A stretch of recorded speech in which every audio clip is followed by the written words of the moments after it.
자, 요한복음 12장 12절부터 19절까지 성경을 읽어가면서 그 안에 그 뜻을 한번 살펴보도록 하겠습니다. 요한복음 12장 12절에는 그 다음 날 명절을 지키러 온 많은 사람들이 예수님께서 예루살렘으로 오신다는 말을 듣고는 종려나무 가지들을 가지고 그분을 맞으러 나가서 외치되 호산나 주의 이름으로 오시는 이스라엘의 왕을 찬송할지어다 하더라. 요한복음 12장 12절에는 그 다음날 명절을 지키러 온 많은 사람들. 자, 이 명절은 유월절 명절이 되겠습니다. 유월절. 자, 그러면 요한복음 12장 12절에서 19절까지 한번 요약적으로 우리가 알고 또 말씀을 한번 분석해 보도록 하겠습니다. 자, 요한복음 12장 12절에서 19절에는 세 부류의 군중들이 등장합니다. 세 부류의 군중들. 자, 첫 번째는 유월절 방문객이 있습니다. 유대인들이 모이고 또 이렇게 해서 절기를 지키기 위해서 모이는 거죠. 이 유대인들은 거의 지방 많은 이렇게 분리되어서 떨어져서 사는 그런 유대인들인데 예수님의 그 기적을 보면서 기적을 보고 또 그렇게 되는 그런 것들이 궁금하고 다시 앞으로 또 어떤 일이 일어날까 이런 부분들을 기대하면서 모인 이제 외지인들이 되겠습니다. 그리고 두 번째 부류는 나사로의 부활을 목격한 자들, 이런 자들도 모이게 되겠죠. 표적을 보고 그게 흥분한 많은 지역 주민들, 죽은 자가 나흘이나 된 그 썩어서 냄새가 나는 나사로를 이렇게 세웠다면은 보통 일이 아니잖아요. 그래서 보통 일이 아닌 그분, 그 예수님이 하신 그 기적을 보고 마음이 흥분되어서 또 모여들었는 그 주민들. 세 번째로는 종교 지도자들이 되겠습니다. 바리새인들, 사두개인들, 이렇게 되겠죠. 자, 이런 종교 지도자들이 문제인데 이런 자들은 시기와 질투로 가득 차 있는 자죠. 예수님이 죽은 자를 일으킬 정도 같으면은 이 종교 지도자들이 얼마나 시기와 질투로 가득 차 있을까. 독사의 자식이라고 표현까지 하신 예수님의 그 말씀을 봤을 때 이 자들은 매우 불순한 자들이 되는데 이런 자들이 바로 세상이 그를 따르는도다. 세상 많은 사람들이 예수님을 따르는 것을 보고 시기와 질투, 위험하다 하는 그런 부분들을 지금 인지를 한 자들, 이런 자들이 모여 있습니다. 이 세 부류의 자들이 지금 6월 절기에 모여서 6월절을 지금 지키려고 모인 겁니다. 자, 그러면은 우리가 여기서 오늘 이 문단에서 예수님께서 어떻게 이제 예루살렘에 입성을 하는 그 과정, 이 두 가지의 그 과정이 있는데요. 예수님이 입성하는 것은 당연히 예수님께서 할 일을 하시기 위해서 모든 죄를 제거해야 될, 또 6월절 절기를 지키고 또 예수님께서 십자가에 달려서서 이 세상의 인류를 구원해야 되는 그런 지금 사명을 감당해 나가야 될 책임을 가지고 예수님께서는 입성을 하는데 보통 세상에서는 뭐 때문에 입성을 할까요? 세상에서는 로마의 개선식 해서 이 전쟁을 일으키고 군인들이 또 입성을 하는 그런 자들이 있잖아요. 그런 자들. 이런 자들은 자, 로마 장군들의 그 개선식, 이런 것들은 이제 이런 행사를 하는 식을 한다 하면은 5,000명 이상의 적을 죽여야 주어지는 화려하고 잔인한 그런 행진이 되겠습니다. 이런 거는 이제 로마 영토를 이제 확장을 잘한 그런 장군들을 위해서 하는 개선식이 이제 세상에서는 이제 펼쳐지는 그가 되겠죠. 그런데 이제 예수님이 입성하는 거는 세상은 힘으로 정복하는 어떤 그런 전쟁을 통해서 입성을 하지만 예수님은 기록된 말씀에 순종을 함으로 해서 이 세상을 정복해 나가는 과정이 틀리죠. 세상의 군인들은 물리적인 전쟁을 통해서 세상을 정복해 나가고, 그렇죠. 그러면 예수님은 기록된 말씀에 하나님께서 대언된 그 말씀에 순종을 해서 그 말씀을 통해서 예수님이 이루어나가는 그런 그 세상을 이제 정복해 나가겠습니다. 그래서 어린 나귀를 타시고 바로 스가랴서 9장 9절에 예언을 성취하러 예수님께서는 예루살렘에 이제 입성을 한다고 이렇게 볼 수가 있습니다. 그래서 겸손히 어린 나귀를 타시고 예루살렘에 입성을 합니다. 이게 이제 스가랴서 9장 9절에 보면은 대언이 되가 있습니다. 오 시온에 따라 크게 기뻐할지어다. 오 예루살렘에 따라 크게 외칠지어다. 보라 내 왕이 내게 임하시느니라. 그분은 의로우시고 구원을 소유하시며 겸손하사 나귀를 타시되 나귀 새끼 곧 어린 수나귀를 타시느니라. 자, 어린 수나귀를 탄다 하는 것은 앞으로 해야 될 일이 너무나 많다는 것을 암시를 합니다. 예수님께서 재림하실 때는 무슨 말을 타고 와요? 백마를 타고 오잖아요. 그거와 이렇게 비교가 되는 그런 부분이 스타트가 되는 거죠. 자, 그래서 우리 이 상황은 바로 군중은 호산나를 외치며 정치적 해방을 기대한다 하는 거, 이런 걸 알 수가 있습니다. 그런데 예수님은 뒤에서 울고 계셨다. 이런 부분을 알고 있습니다. 군중들은 이제 정치적 해방이 되는구나. 로마에서 해방이 되는구나. 그렇죠. 이 나라가 이제 다시 세워지는구나. 이제 자유를 누리는구나. 뭐 이렇게 정치적 해방. 이게 이제 누가복음 19장 37절에서 44절에 가보시면은 그렇게 이제 기록이 되어 있습니다. 자, 그런데 중요한 거는 진정한 평화는 사실 하늘에서는 뭐 당연히 하늘이니까 평화가 있잖아요. 그런데 땅에는 진정한 평화가 없다 하는 거.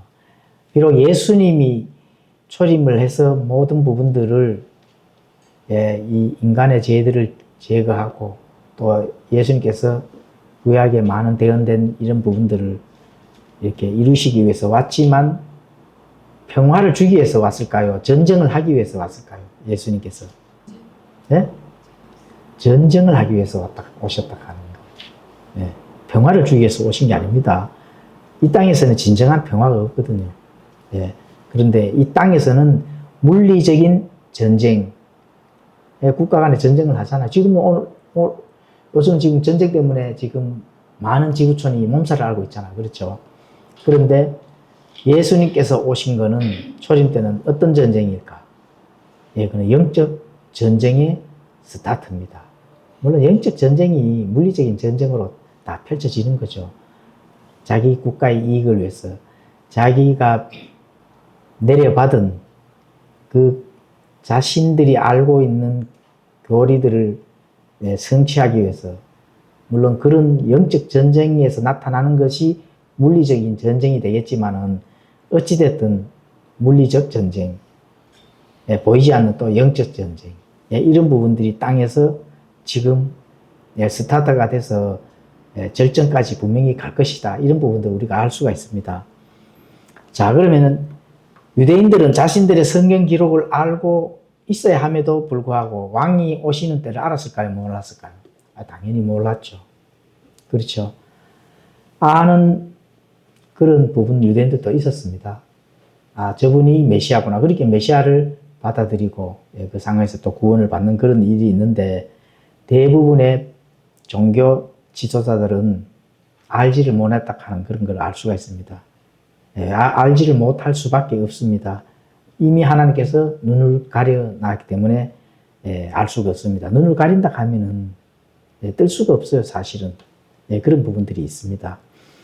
자, 그러면은 예수님께서 이 땅에서 오시는 부분들을 가지고 하신 그 일은 바로 해방을 해주시기 위해서. 무슨 해방이요? 죄에서 자유를 주시기 위해서, 속박에서 자유를 주시기 위해서 예수님께서는 하실 일이 있다. 이런 부분들을 알 수가 있습니다.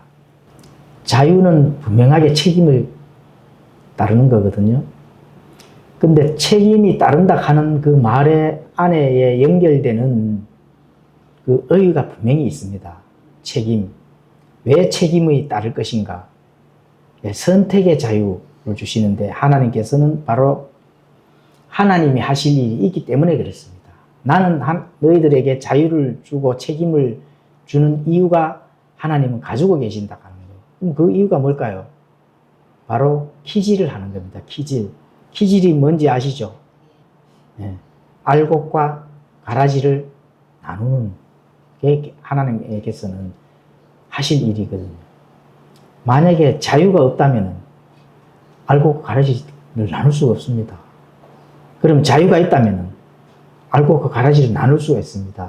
이거 굉장히 중요한 말이거든요. 왜냐하면 내가 선택의 자유의지가 그만큼 중요한 겁니다. 예, 개신교에서는 자유의지가 없다고 하는데 하나님께서 자유의지를 주신 첫 번째 목적은 알곡과 가라지를 나눠야 되기 때문에 그렇습니다. 무조건 데려갈 수가 없잖아요. 무조건 너는 여기, 너는 지옥, 너는 천국 이렇게 하나님께서 하실 일이 전혀 아니다. 예, 선택에 따라서 천국이 되는 거고 지옥이 되는 거지. 예, 그래서 하나님께서는 자유를 주시는 목적이 뭐라고요? 알곡과 가라지를 나누기 위해서 자유를 주신다. 그래서 자유는 방종으로 가면 안 되고 반드시 내가 책임이 따른다 하는 말이 교리입니다. 교리. 그렇죠? 자, 유대 신학자들은 고난받는 메시아와 통치하는 메시아, 이중적 대응, 이거를 보지를 못했기 때문에 눈이 가려졌다. 이렇게 볼 수가 있는 겁니다. 이중적 대응. 이게 무슨 말이냐 하면은 산봉우리 두 개가 하나로 보이는 결과다. 산봉우리 두 개가 하나로 보이면 어떻게 될까요? 큰일 나죠. 안 보이잖아요. 그러면은 산봉우리가 이렇게 있으면은 여기서 이렇게 쳐다보면은 두 개로 보일까요? 하나로 보일까요? 하나로 보입니다. 그러면 이쪽에서 해야 될 일, 이쪽에서 해야 될 일, 하나는 가려지고 마지막 하나는 보여지고 아니면은 마지막 하나보다도 앞에 거를 본다든지 이렇게 볼 수가 있거든요. 그렇게 되면은 알 수가 없다. 그래, 구약의 대언자들은 또 구약의 유대인들은 그렇게 봤다는 겁니다. 그 이해를 이제 못했다는 거죠.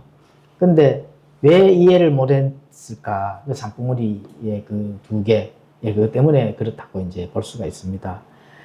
그러면 처음에 예수님께서 오신 것을 어린 양으로 죽으시려고 초림을 하셨는데 유대인들은 자, 이 메시아가 우리를 구원시켜 주는 것을 정치적으로 해방을 시켜주고 이제 많은 부분 자신들이 다스리고 또 속박에서 이 로마 압제에서 벗어나는 그 정치적인 그거를 했다 하면은 초림을 봤을까요? 재림을 봤을까요? 재림을 본 겁니다. 그게 잘못 본 거죠. 그러니까 초림 때의 그 상황을 이해를 못했다. 가려진다. 이렇게 이제 볼 수가 있습니다. 재림 때는 예수님께서 흰말을 타고 와야 될 거거든요. 흰말을. 흰말을 타고 오는데 초림은 고난을 받기 위해서 십자가에 죽으시러 오시고 재림은 예수님께서 영광을 받기 위해서 모든 것을 이 땅에서 정리정돈, 교통정리하러 이제 실제로 심판주로 오시는 그 사실만 알아도 초림 때 어떻게 해야 되는 건지, 그러니까 하늘의 왕국이 가까이 왔다 하는 그 진리 말씀들을 이 유대인들이 잘 오늘날처럼 분석을 했다 하면은 당연히 예수님이 자신들의 메시아로 받아들여졌겠죠. 사내들이 공예의 공식적인 그 국가의 그 체제 속에서 받아들여졌다. 그래 뭐 어떻게 이 세상이 바뀌었을지도 모르죠. 그런데 그렇게 이미 구약 대언에는 안 되어 있기 때문에 알 수가 없는 겁니다. 자, 예수님께서 한 어린 나귀를 보시고 그 위에 타시니 이것은 기록된 바 시온에 따라 두려워하지 말라. 보라, 내 왕이 오되 나귀의 어린 수나귀 위에 앉아서 오느니라 함과 같더라. 14절에 이제 그렇게 기록이 되어 있습니다. 자, 이게 스가랴서 9장 9절의 대언이 그대로 연결되는 거죠. 그리고 이제 16절에는 그분의 제자들은 처음에 이것들을 깨닫지 못하였으나 예수님께서 영광을 받으신 뒤에 이것들이 그분에 대하여 기록되었으며 그래서 그들이 그분께 이것들을 행하였음을 생각해 내었더라. 그러므로 그분께서 나사로를 그의 무덤에서 불러내어 죽은 자들로부터 일으키실 때에 그분과 함께 있던 사람들이 증언하느니라. 18절에는 이런 까닭으로 사람들이 또한 그분을 맞이하였으니 이는 그분께서 이 기적을 행하였음을 그들이 들었기 때문이더라. 그러므로 바리새인들이 자기들끼리 이르되 너희가 아무 성과도 얻지 못하고 있음을 깨닫느냐. 보라, 세상이 그를 따라서 가는도다 하니라. 자, 14절부터 읽었는데요. 이제 지금까지 12절에서 19절 요약 설명은 이제 드렸고, 지금부터 하나씩 문맥을 한번 살펴보도록 하겠습니다. 자, 그 다음날 명절을 지키러 온 많은 사람들이 예수님께서 예루살렘으로 오신다는 말을 듣고는, 예수님께서 많은 일을 사실 바깥에 이렇게 이제 갑자기 공식적으로 드러나지 않고 이렇게 이제 공생애를 하셨다 하면은 지금부터는 어떻게 해요? 숨기지 않고 예루살렘에 들어가는 모습을 이제 많은 사람들 앞에 보여줍니다. 왜냐하면 예수님께서 해야 될 일을 어쨌든 많은 사람들이 알아야 되는 거기 때문에 숨어서 이렇게 들어가시지는 안 하고 온 이스라엘 전 세계 사람들이 모인 그런 유대인들이 또 지켜보는 가운데 진정한 그 유월절, 그러니까 어린 양이다 하는 그런 부분들을 선포하실 수 있는 그런 여건을 만드시면서 이제 들어가셨다. 이렇게 이제 볼 수가 있습니다. 그리고 많은 사람들의 그 인파 속에서 예수님의 몸을 나타내셨다고 이렇게 이제 볼 수가 있습니다. 유월절이기 때문에 예수님께서 앞으로 해야 될 일을 확실하게 보여주신 거죠. 그래서 유대인들은 유월절 닷새 전인 니산월 10일에 각 가정의 어린 양을 선택하여 검사하기 시작합니다. 유월절을 지키기 위해서 이제 10일 전에 유대인들은 양을 잡기 위해서 그 양을 검사를 합니다. 흠이 있는지 없는지, 흠이 없는 양으로 딱 판정이 나면은 그 양을 성전에 가서 그 양을 잡고 피를 뿌리는 그런 절기가 바로 이제 유월절입니다. 죄들을 이제 용서받기 위해서 하는 일이 그건데, 바로 그 예수님이 니산월 10일에 입성하신 것은 온 이스라엘이 예수님을 확인하고 또 예수님이 그 선택될 수 있도록 이런 것을 예수님께서 이렇게 보여주셨다는 걸 이제 알 수가 있습니다.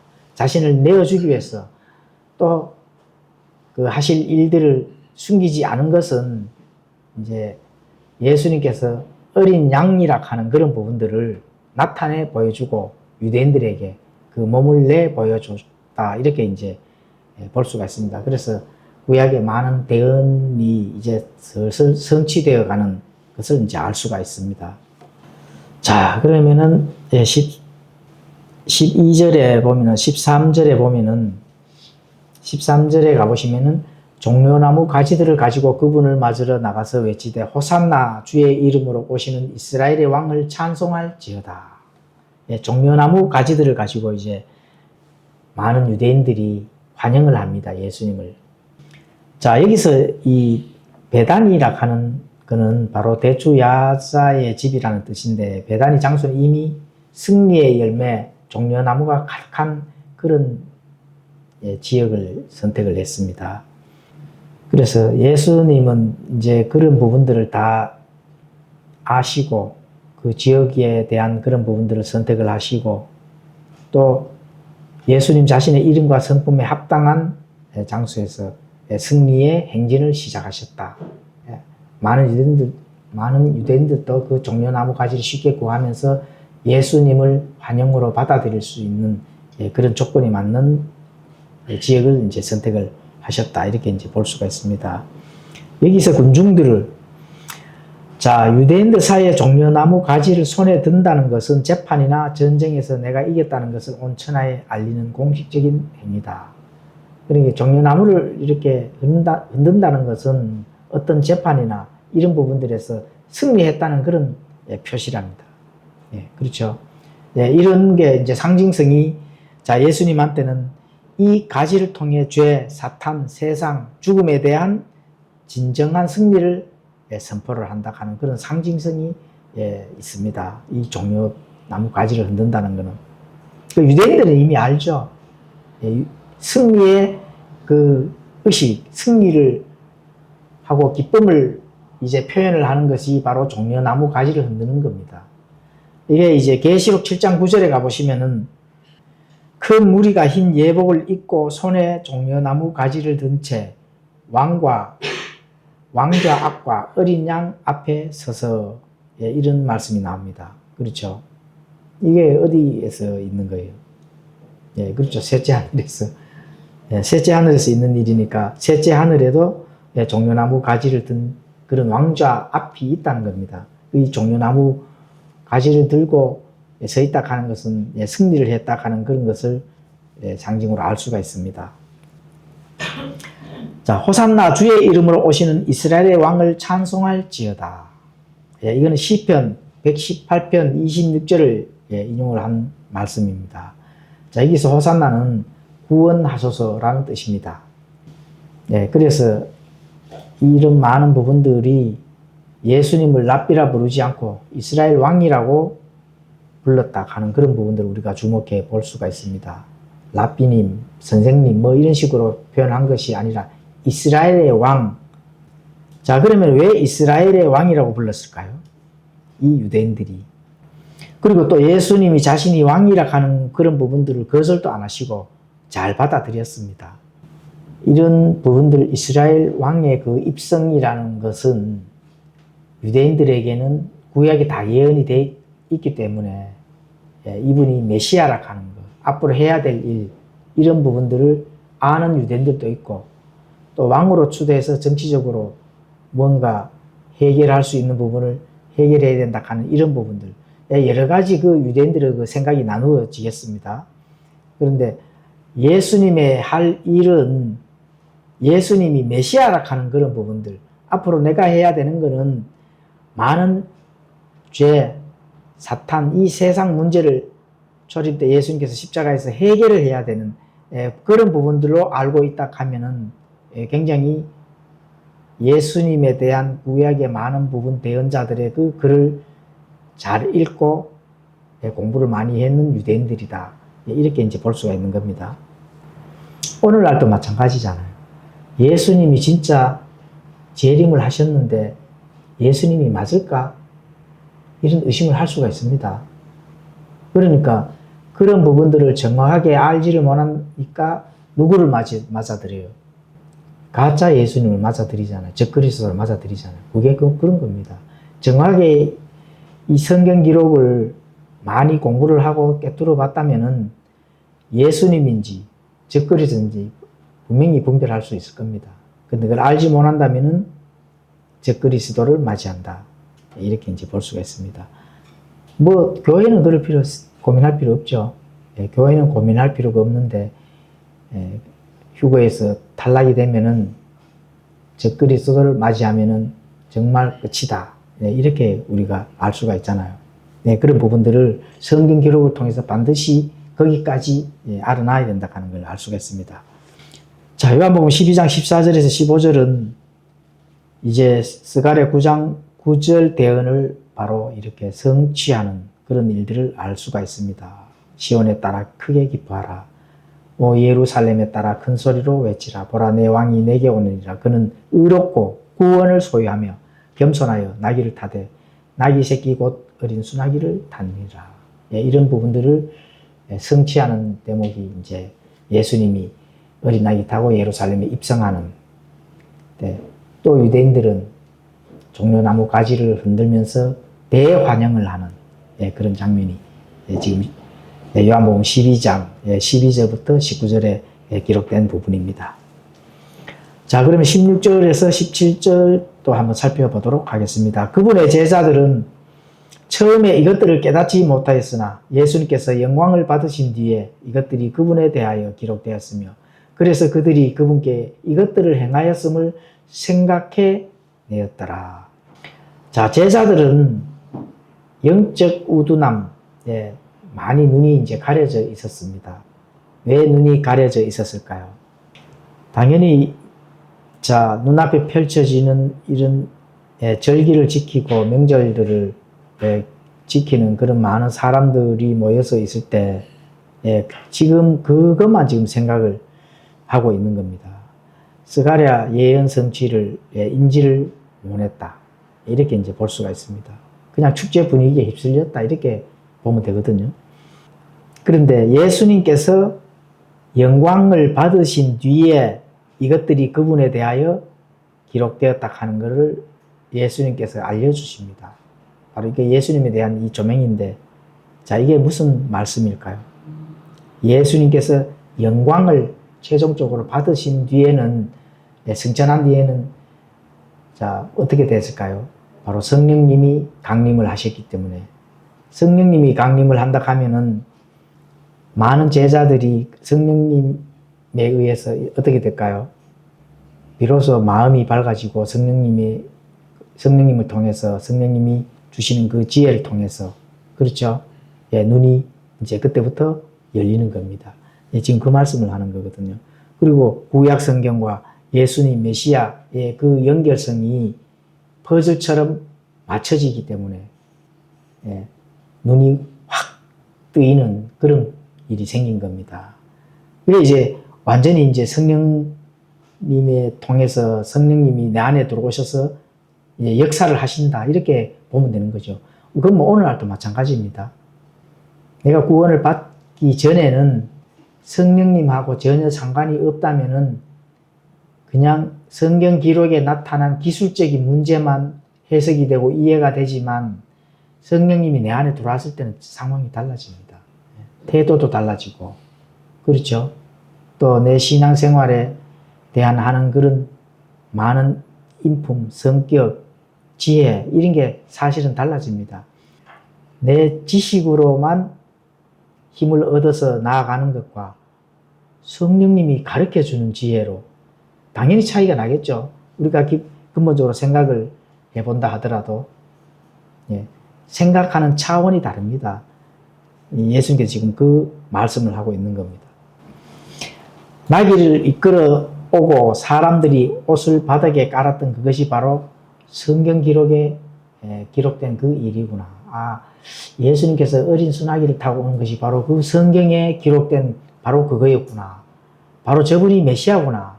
지금 이런 걸 지금 내 눈앞에서 보고 있구나 하는 부분들을 눈이 떨어진다는 얘기거든요. 그게 이제 성령님이 그렇게 열어주시지 않는다면은 많은 부분 그냥 사람의 눈으로만 생각하고 이해하고 했던 것이 바로 눈앞에 펼쳐지는 일을 깨닫는다. 이렇게 이제 볼 수가 있는 겁니다. 자, 그러므로 그분께서 나사로를 그의 무덤에서 불러내어 죽은 자들로부터 일으키실 때에 그분과 함께 있던 사람들이 증언하느니라. 자, 여기서 이 군중들의 그 환호, 열기, 유월절을 지키고자 하는 그 함성을 지르고 기쁨을 나누는 그런 일들은 물론 막 영적인 그런 기쁨 이런 것보다도 예수님께서 어떻게 돼요? 죽은 자도 살리고 기적도 일으키고, 그렇죠? 오병이어 또 이 자기들에게 그 먹을 양식을 공급해주고 이런 많은 표적과 이적을 일으키니까 군중들이 환호를 하는 겁니다. 바로 저 예수님이 우리를 살리실 예수님이다. 이런 부분들은 바로 그 역사적 예수님이 하는 행적에 대해서 군중들이 모르는 일이 아니기 때문에 그런 게서 이제 환호를 하는 거죠. 자, 그래서 예수님과 함께 있던 사람들이 바로 증언을 한다는 겁니다. 우리가 많이 봐왔기 때문에 증언을 당연히 하겠죠. 그래서 복음은 추상적인 철학이 아닙니다. 죽은 자가 살아난 것을 본 자들의 확실한 증언 위에서 복음이 전달된 거지. 이 기독교는 추상적인 것이 아닙니다. 그 종교가 아닙니다. 종교는 사실 추상적인 겁니다. 그냥 내가 뭔가를 바라는 것이 있어서 내 행위를 보이는 거고, 복음은 뭘까요? 이미 행해졌는 것을 증언 속에서 그걸 믿는 거거든요. 그러니까 증언 속에서 믿는 거와, 그렇죠? 아무것도 증언도 없고 없는데 뭔가 내 행위를 해서 뭔가 내게 얻어지는 것도 없는데 얻으려고 하는 막연한, 그건 이제 종교입니다. 세상 종교. 그런데 기독교는 뭐예요? 이미 증언 속에서, 그렇죠? 이미 증언이 되고 해왔는 그 역사적인 사건을 믿는 거는, 그런 거는 바로 복음이다. 복음은 역사적인 사건입니다. 그냥 추상적인 게 아니에요. 그거와 차이를 있는 거죠. 그래서 그 위치에 정확하게 확실하게 서 있다 하는 그런 부분들을 알 수가 있습니다. 여기서. 그러니까 지금 예수님이 나귀를 타고 종려 나무 가지를 흔드는 이 군중들은 이미 확실한 사실 기초 위에 서 있는 거거든요. 본인들이 눈으로 봤잖아요. 기적을 일으키는 그 예수님. 사람이 죽어서 썩어서 벌써 아마 나흘이나 되어가고 냄새가 나는 부분들을 그냥 살려내잖아요. 그럼 뭐 완전히 그 증언, 그 사실, 그게 복음이다. 그게 복음이다. 종교와는 하늘과 땅 차이로 차이가 난다 하는 부분들을 알 수가 있습니다. 자, 18절에 가보시면 이런 까닭으로 사람들이 또한 그분을 맞이하였으니 이는 그분께서 이 기적을 행하셨음을 그들이 들었기 때문이더라. 그렇죠? 자, 이런 까닭. 어떤 까닭? 기적을 본 까닭. 그렇죠? 네, 그리고 그분을 맞이하고. 그리고 직접 보지를 못한 자들도 어떻게 돼요? 이 기적을 행하셨음을 그들이 들었기 때문에 환호를 하고 예수님을 환영을 하는 겁니다. 그 기적을 들었기 때문에 보지를 못하는 사람들은 그런 부분들을 지금 이 6월절 절기 안에 많은 군중들이 예수님을 이제 환호하고 맞이하는 그런 안에 있던 그 영적 상태, 군중들의 심리 상태를 우리가 알 수가 있습니다. 자, 이거는 바로 나사로 부활이 어떤 이유로 폭발적으로 촉매제가 되었나. 그 나사로를 살린 그 기적, 그게 이제 촉매제가 바로 된 거죠. 아, 저분은 죽음을 해결하는, 그렇죠. 그 열쇠를 가진 통치자구나. 메시아구나.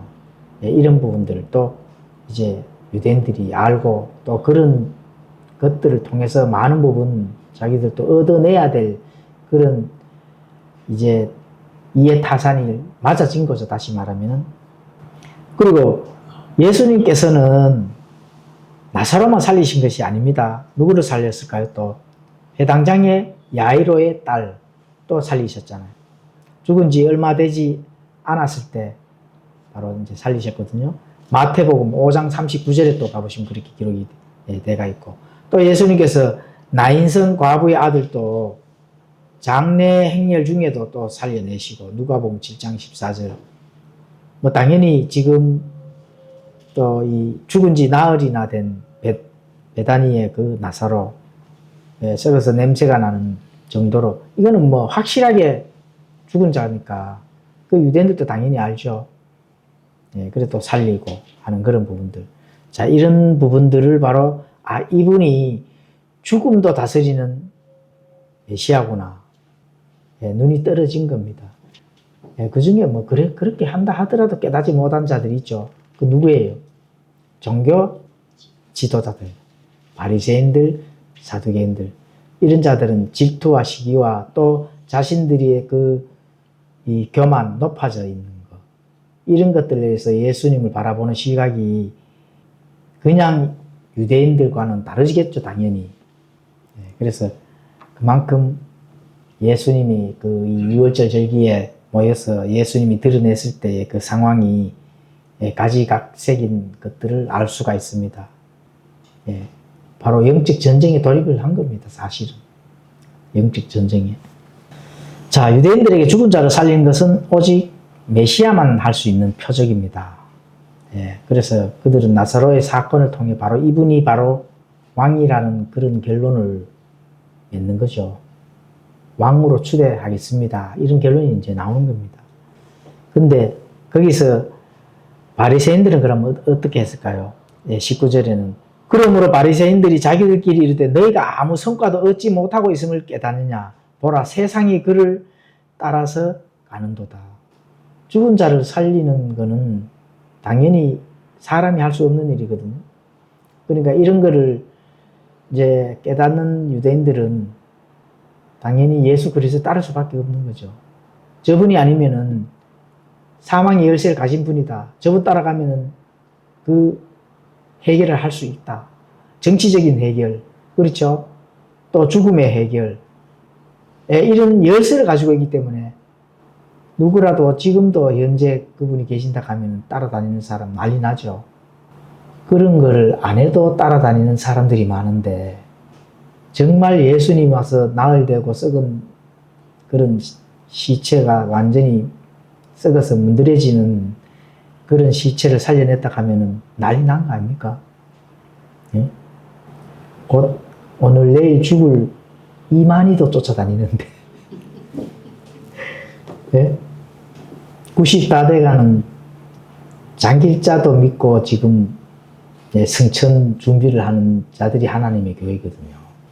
예, 그런데 그래 어리석은 자들이 만약에 진짜 죽은 자를 살린 예수님이 왔다 하면 진짜 예수님이라 하면 다행이죠.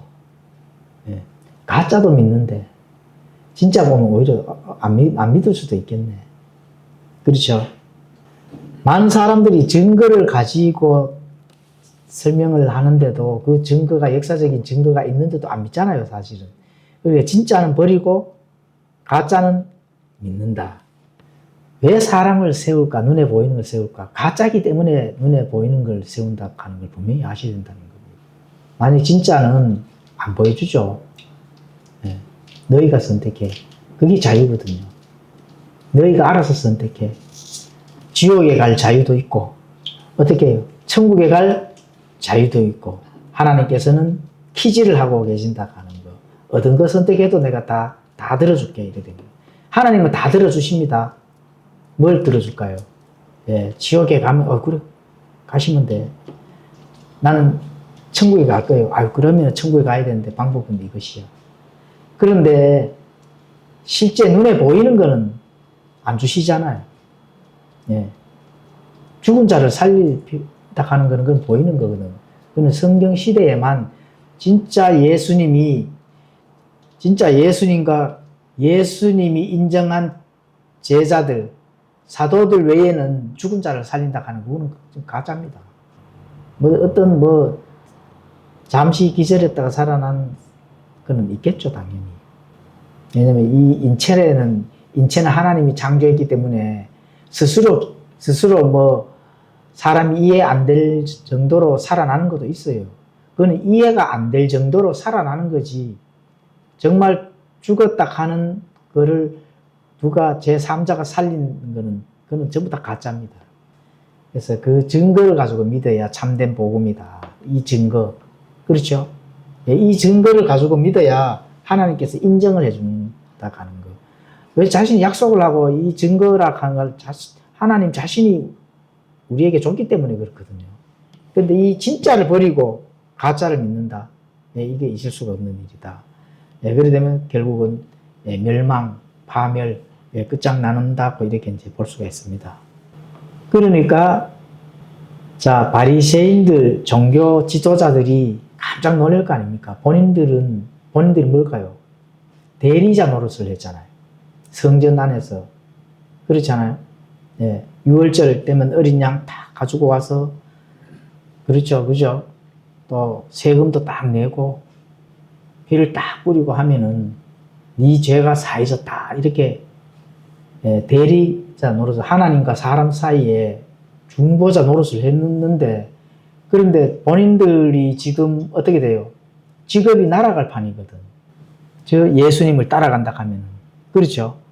그러니까 지금 자신들이 지금까지 지켜온 종교적 그 체제가 날아갈 판인데 예수님을 좋아할 리가 전혀 없죠.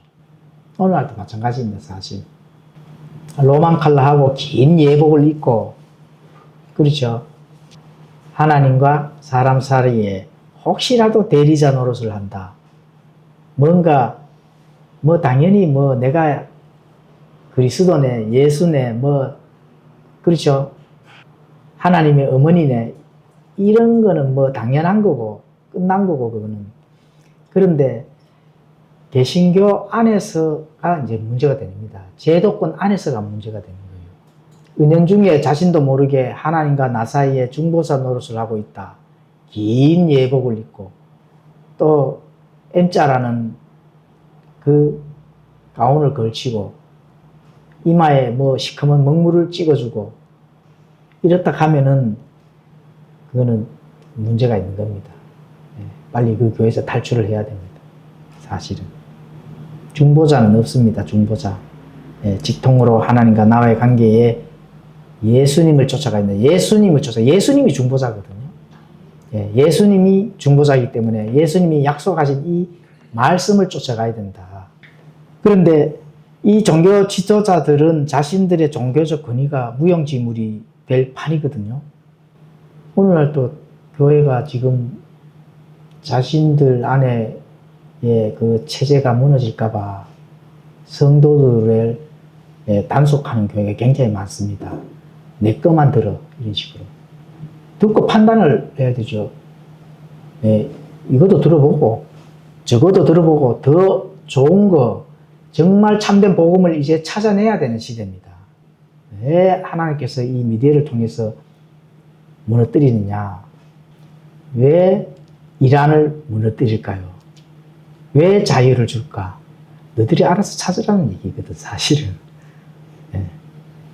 무너진다면은 참된 복음을 찾아야 된다는 거예요. 내가 속박에 속해져 있다면 참된 복음을 찾아야 된다는 거죠. 오늘날 목사들이 제사장 노릇을 하는지, 그렇죠? 구약에 있는 종교 체제를 가지고 와서 가르치는지, 이런 걸 판단을 잘 해보라는 얘기거든요. 그런 판단을 내가 해야 되는 자유, 하나님께서 그걸 주셨다는 거예요. 그래서 그런 부분들이 반드시 필요하기 때문에 지금도 이 대목에서도 바로 종교 지도자들이 그거를 겁을 내는 겁니다. 자신들의 체제가 무너지잖아요, 지금. 저 예수 그리스도를 많은 세상이 쫓아가니까 자기들한테 쫓아왔는데 지금 예수 그리스도를 쫓아가고 있는 거니까 아이 큰일 났네 이렇게 되는 거죠.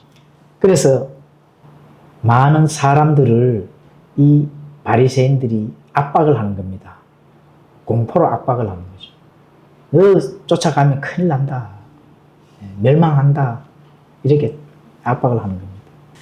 그런데 하지만 왕으로 입성하신 예수님에게는 통하지를 않아죠.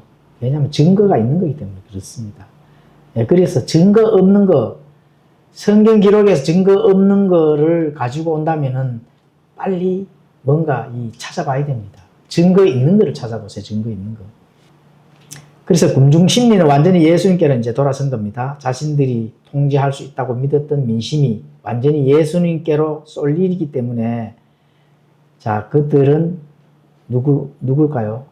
그 지도자들, 바리새인들 완전히 공황 상태에 이제 빠지는 거죠. 인간의 전통 이런 것들을 가르치다가 예수님이 그런 걸 무너뜨리기 때문에 바로 예수 그리스도 하나님의 아들이 나타나시고 그것을 무너뜨리니까 그냥 쉽게 무너지는 겁니다. 쉽게. 그래서 자, 이 세상도 마찬가지입니다. 사탄이 지배하던 이 세상 시스템이 바로 왕이신 예수님 앞에 굴복하고 있다. 이렇게 이제 볼 수가 있는 겁니다. 바로 돌아서잖아요. 그래서 안 맞으면 빨리 바로 돌아서야 된다. 바른 거, 참된 복음을 찾았다 하면은 정말로 돌아서야 되는 게 중요한 거거든요. 혹시라도 조금 더 맛있는 게 있을까? 거기에 머뭇거리다가는 같이 멸망에 빠진다. 세상 속에서 그 돌아서는 게 지금 필요한 시기라 하는 거. 이거 이제 알 수가 있는 거거든요. 마태복음 24장이 딱 나오잖아요. 전쟁과 정쟁, 난리와 난리 하잖아, 그죠? 지금 그 시대거든요. 소문이 들려온다 하잖아요. 우리 지금 소문을 듣잖아요. 뉴스를 보고 있거든. 그런 부분들을 빨리 깨닫고 참된 복음을 선택을 하셔야 살아남는다. 이렇게 이제 볼 수가 있습니다. 그래서 유대교라는 낡은 부대, 종교 이 지도자들의 지금까지 울가먹는 그 체제, 이거는 그 낡은 부대는 예수님의 그 하신 일 왕권 그것에는 부합하지 않고 터져버린다. 그렇죠? 새 포도즙은 새 부대에 넣어야 된다. 그렇죠? 지금 그걸 말씀하는 겁니다. 예수님께로 이제 방향 전환을 해야 되는 그런 마음을 먹어야 되는 그런 시기. 지금도 그렇잖아요. 지금도 이제 세상이 마지막이 가까워지는 그 일이 지금 다가왔단 말입니다. 그러면은 내 방향 전환을 해야 될 시기거든. 마음을 먹어야 될 시기거든요. 아직까지는 아니라고 하니까 조금 남은 시간이 있으니까 방향 전환을 해서 내 안에, 내가 지금까지 안에 가득해 있는 전두엽에 들어있는 이 메모리를 좀 이제 바꿔야 됩니다. 그런 시기가 왔다, 이렇게 이제 볼 수가 있습니다. 그래서 바리새인들은 자신들이 알고 있는 성경을 제대로 알고 있긴 할까? 이런 부분들. 지금까지도 성경을 제대로 알지 못했다 하면 성경을 제대로 바라볼 수 있는 그런 기술적인 문제가 지금 남아 있습니다. 그런 스킬이 필요한 겁니다. 성경을 성경대로 바르게 해석해서 하나님의 뜻이 바르게 전달되는 그런 것이 지금 이 시간에 필요한 때거든요. 그렇게 됐을 때 바로 방향 전환이 가능하다 하는 거, 이걸 알 수가 있습니다. 모른다면은 절망, 그렇죠? 멸망, 결국은 파멸로 간다 하는 분명히 아셔야 된다. 세상이 알아야 된다는 겁니다. 세상이. 그렇죠? 그래서 지금 오늘 한 이 요한복음 12장 12절부터 19절까지는 그런 부분들, 이 세상에 전쟁이 나고 지금 난리가 나는 상황에서는 내가 바른 걸 찾아서 참된 복음으로 내가 전환해야 될 그 기회를 하나님께서 주신다 하는 거, 이런 것들을 지금 여기서 알 수가 있습니다. 예수님으로 방향을 전환을 해야 되는 거, 그렇죠? 종교에서 이제 참된 복음으로, 정말 참된 복음으로 진리 안으로 방향 전환을 해야 된다 하는 그런 부분들을 지금 이 대목에서 나타내 주고 있다는 겁니다. 기도하고 마치겠습니다.